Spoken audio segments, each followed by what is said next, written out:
साईं सच्चरित्र अध्याय 1। श्री साईं सच्चरित्र पर इस विशेष नई श्रृंखला में मैं 53 एपिसोड की एक श्रृंखला कर रहा हूं, जो पवित्र ग्रंथ के प्रत्येक अध्याय पर अतिरिक्त टिप्पणी है। यह इस उद्देश्य से बनाई गई है कि श्रोताओं को सच्चरित्र के बारे में अधिक जानकारी मिले और उनका पाठ और भी गहरा हो। लेखक हेमाडपंत ने पुस्तक लिखते समय उल्लेख किया था कि उन्हें अक्सर स्वयं को और अधिक लीलाएं और विवरण लिखने से रोकना पड़ता था, क्योंकि उन्हें डर था कि पुस्तक बहुत लंबी हो जाएगी। इसलिए मैंने प्रत्येक अध्याय से संबंधित सभी अतिरिक्त जानकारी को संरचित किया है और उसमें ऐतिहासिक तथ्य, संदर्भ तथा अनेक अन्य लीलाएं और घटनाएं शामिल की हैं, जिनका मूल पांडुलिपि में उल्लेख नहीं है, लेकिन भक्तों के लिए जानना बहुत आवश्यक है। मैं गहराई से आभारी हूं कि बाबा की कृपा से यह श्रृंखला पूरी हो पाई और उन्होंने साईं सच्चरित्र पर कुछ करने की मेरी गहरी इच्छा पूरी की। कुछ टिप्पणियां छोटी हैं, जिनकी अवधि लगभग 10 से 15 मिनट की है, और कुछ अध्यायों के लिए ये लगभग 1 घंटे लंबी है। मुझे आशा है कि यह आपके लिए एक उपयोगी संसाधन बनेगी और बाबा के प्रति आपकी स्मृति और भक्ति को गहरा करेगी, क्योंकि तभी इसका उद्देश्य पूरा होगा। अब हम श्रृंखला की शुरुआत अध्याय 1 श्री साईं सच्चरित्र से करेंगे। जैसे किसी भी पोथी की शुरुआत में होता है, दाभोलकर देवताओं का आवाहन करते हैं और सभी देवी देवताओं की वंदना करते हैं और अपने द्वारा किए जा रहे इस पवित्र कार्य की सफलता के लिए उनका आशीर्वाद मांगते हैं। इसके बाद वे बाबा द्वारा गेहूं पीसने की लीला का वर्णन करते हैं। फिर बाबा 4 महिलाओं से शिरडी की सीमाओं पर आटा फेंकने के लिए कहते हैं और इस प्रकार है अजय की महामारी को गांव में प्रवेश करने से रोकते हैं और सभी गांव वालों को बचाते हैं। अब मैं शिरडी के उस दूरस्थ गांव और द्वारकामाई के बारे में बात करूंगा, जहां बाबा ने 60 वर्ष बिताए, जब तक उन्होंने 1918 में महासमाधि नहीं ली। शिलाधी या शिरडी एक छोटा और दूरस्थ गांव था। इसमें लगभग 700 घर थे, एक स्कूल और 2 कुएं थे। वहां न सड़कें थीं, न स्ट्रीट लाइट और न ही कोई अन्य सुविधाएं। फिर भी गांव वालों के पास काम था। वे सुनार, लोहार, कुम्हार और किसान थे। द्वारकामाई एक पुरानी और जर्जर मस्जिद थी और वह गांव वालों के लिए कचरा डालने की जगह थी। यहां तक कि छिपकलियां भी वहां से भाग गई थीं। बाद में उसे साफ किया गया और बाबा वहां रहने लगे। फर्श असमान था और उसमें गड्ढे थे और वह गोबर की लिपाई से ढका हुआ था, लेकिन बहुत साफ था। सभी भक्त बाबा के दरबार के लिए वहीं इकट्ठा होते थे और उनका आशीर्वाद पाने आते थे। दीक्षित, आपटे और दाभोलकर समान विचारधारा वाले मित्र थे, जो साथ में भगवद गीता पढ़ते थे। उनका एक समझौता था कि यदि उनमें से कोई शिवाजी महाराज के गुरु संत रामदास स्वामी जैसे किसी संत से मिले तो वे सभी उनसे मिलने जाएंगे। दीक्षित सबसे पहले शिरडी गए और शिरडी से उन्होंने बाबा की दिव्य महिमा के बारे में उन्हें पत्र लिखा। लेकिन दाभोलकर अपने मन में दुविधा में थे, क्योंकि वे सद्गुरुओं में विश्वास नहीं करते थे। इसका कारण यह था कि उनके एक मित्र ने हाल ही में लोनावला में अपना पुत्र खो दिया था। सभी चिकित्सीय उपाय विफल होने के बाद उसने अपने गुरु से बच्चे के पास बैठने को कहा। फिर भी बच्चा चल बसा। इसलिए दाभोलकर ने सोचा, ऐसे गुरु का क्या उपयोग जो बच्चे को नहीं बचा सके। दीक्षित ने बार बार उनसे शिरडी जाने को कहा, लेकिन वे बहाने बनाते रहे। हालांकि चांदोरकर ने उन्हें शिरडी जाने के लिए मजबूर किया और इस प्रकार वे 1910 में शिरडी आए और बाबा को देखकर उनका जीवन हमेशा के लिए बदल गया। अब मैं चक्की या हाथ चक्की के महत्व के बारे में थोड़ा बताऊंगा। यदि कोई जन्म लेता है तो उसे कर्म करना ही पड़ता है, जो पुनर्जन्म के चक्र की ओर ले जाता है। व्यक्ति को निष्काम कर्म करना चाहिए, बिना कर्म के फल की इच्छा के। तभी वह कर्म बीज को नष्ट कर सकता है, जो पुनर्जन्म की फसल देता है। मनुष्य पुनर्जन्म के बंधन से मुक्त कैसे होता है? भक्ति मार्ग सबसे आसान और सर्वोत्तम मार्ग है। इसे चक्की की कल्पना के माध्यम से समझा जा सकता है। चक्की में 2 पार्ट होते हैं। नीचे वाला स्थिर होता है और वह सबूरी का प्रतीक है।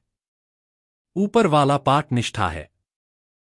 सबूरी आनंदमय, साहसी सहनशीलता है। बाबा कहते हैं, सबूरी पाप, दुख, विपत्ति को दूर करती है, आपदाओं को टालती है और सभी भय को भगाती है। निष्ठा अडिग विश्वास है, जो भूख और प्यास से अनभिज्ञ होती है। दिन और रात प्रेमपूर्ण भक्ति में बीत जाते हैं। इस प्रकार ऊपरी पाठ को दृढ़ निश्चय और एकाग्रता के साथ घुमाया जाता है और लक्ष्य प्राप्त होता है। इससे प्राप्त गेहूं का आटा कर्म बीज है जो नष्ट हो जाता है। चक्की बिना हत्थे या लकड़ी की कील के नहीं घूम सकती। कील को ऊपरी पाठ के छेद में मजबूती से ठोंकना पड़ता है ताकि वह पीसते समय ढीली न हो। एक चक्की में एक समय में केवल एक ही कील होती है जो ऊपरी पाठ या निष्ठा में लगाई जाती है। यह कील पाठ के घूमने का मार्गदर्शन करती है। लकड़ी की कील सद्गुरु का प्रतीक है। इसलिए व्यक्ति को एक सद्गुरु साईं बाबा को रखना चाहिए जो मोक्ष के मार्ग पर आपका मार्गदर्शन करें। तब आप अपनी बाहें चढ़ाकर निष्ठा और सबूरी की चक्की को उस दिशा में घुमा सकेंगे। तब प्रारब्ध का गेहूं आसानी से पिस जाएगा और आटा सहज ही उपलब्ध होगा। कर्म बीज नष्ट हो जाएगा और जन्म मृत्यु का चक्र रुक जाएगा। तब महामारी रुक जाती है और मोक्ष प्राप्त होता है। बाबा अक्सर गेहूं पीसा करते थे और वे यह दोपहर में करते थे जब भक्त अपने कमरों में चले जाते थे और वे बिल्कुल अकेले होते थे। एक बार मुंबई से एक महिला आई और उसने बाबा को गेहूं पीसते देखा। उसने कहा, बाबा, आप गेहूं क्यों पीसते हैं और उसे गांव की सीमा पर क्यों फेंकते हैं? बाबा ने कहा, अक्काबाई और मरीबाई, जो हैजा और चेचक की देवियां हैं, गांव में प्रवेश करना चाहती हैं। इसलिए मैं उन्हें गांव के दूसरी ओर भोजन कराता हूं और उन्हें शिरडी में प्रवेश करने से रोकता हूं। जब वे संतुष्ट हो जाती हैं तो वे शिरडी में प्रवेश नहीं करतीं और इस प्रकार मैं अपने भक्तों की रक्षा करता हूं। अब मैं एक और लीला का वर्णन करूंगा। लीला 1। 1917 में वैशाख के महीने में एक डॉक्टर, उसकी पत्नी और उसका पुत्र शिरडी आए। उसे आशा थी कि बाबा उसके पुत्र को सताने वाली बुरी आत्मा को दूर कर देंगे। द्वारकामाई में डॉक्टर ने सोचा कि बाबा का गेहूं पीसना और उसे गांव की सीमा पर फेंकना व्यर्थ है और केवल एक अंधविश्वास है। बाबा ने उसके विचार पढ़ लिए और उसे दोपहर 3 बजे आने को कहा। ठीक 3 बजे वह अपने परिवार के साथ द्वारकामाई गया। डॉक्टर और उसका पुत्र बाबा के आदेश अनुसार उनके पैर दबाने लगे। तभी एक कुरूप राक्षसी दिखने वाली महिला आई और उसके पुत्र को पकड़ लिया, उसे अपने साथ ले जाने के लिए। बाबा ने बिना डरे उसे सतका से प्रहार किया। वह जोर जोर से रोती हुई भाग गई। फिर बाबा ने कहा, वह तुम्हारे बेटे को खाने आई थी। उसे उसका हिस्सा नहीं मिला। मैंने गांव की सीमा पर आटा नहीं फेंका क्योंकि तुमने सोचा कि यह अनावश्यक और बेकार है। इसलिए मैंने उसे अपने सतका से भगा दिया। अब वह तुम्हारे पुत्र को नहीं सताएगी। पिता और पुत्र बाबा की सर्वव्यापकता, दया और करुणा से अभिभूत हो गए। फिर बाबा ने उन्हें अगले दिन जाने की अनुमति दे दी। यह रामलिंग स्वामी द्वारा लिखित अमृत शिरडी में से लिया गया है। लीला संख्या 2। एक बार उद्धवशी श्यामदास बाबा द्वारकामाई गए और उन्होंने बाबा को गेहूं पीसते हुए पाया। उस समय बाबा थोड़ा गेहूं पीस चुके थे और कुछ और पीसने वाले थे। वे गर्भगृह में गए और बैठ गए और देखा कि बाबा पीसते समय कभी गा रहे थे, कभी वेदांत बोल रहे थे और फिर गालियां दे रहे थे। वे इस दृश्य से इतने मोहित हो गए कि उन्होंने बाबा से पूछा, बाबा, आपने यह हाथ चक्की क्यों रखी है? आप यह काम क्यों करते हैं? बाबा ने कहा, जो भी मेरे पास आता है मुझे उसके लिए पीसना पड़ता है। तब उन्हें समझ आया कि बाबा अपने पास आने वाले भक्तों के दुख और कर्मों को पीसते हैं। यह वाक्य उनके हृदय को छू गया और उन्हें समझ आया कि बाबा हमारे लिए कितना कष्ट और कठिनाई सहते हैं। संचित और क्रियामान कर्म पहिए की तरह घूम रहे होते हैं। फिर हमारी आशाएं, आकांक्षाएं, लक्ष्य और परीक्षाएं होती हैं। केवल सद्गुरु ही हमारे भौतिक लाभों के लिए हमारे कष्टों को अपने कंधों पर उठाते हैं।